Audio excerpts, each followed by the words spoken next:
The legacy and impact of Dr. Martin Luther King Jr. still resonates with East Texans. Now, CBS 19's Tristan Hardy wasn't alive when the civil rights era was gaining steam.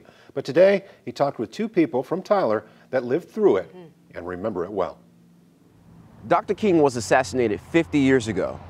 Let that sink in, 50. I wasn't born when that happened, and I had to learn about the civil rights era in school growing up. I lived the civil rights movement.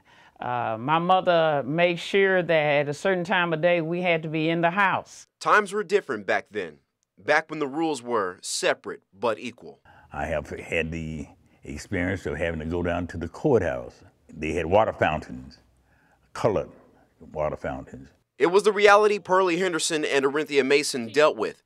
They recalled the moments when they were treated differently just because they were black. When you've encountered a Caucasian citizen on the sidewalk or downtown, you had to step aside.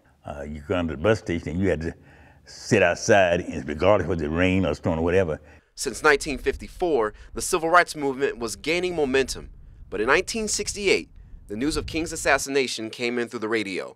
Mason was on her way from a tennis game in Lufkin. Those of us who were in the car heard the news. We all became silent. And Henderson was in Houston. The whole city was paralyzed. Dr. King was fighting for equal rights. He was the people's champion, and his murder happened 3 years shortly after Malcolm X was killed. We were all afraid. We didn't know what would happen in the world. He was our king. Times were certainly different, and it's changed since.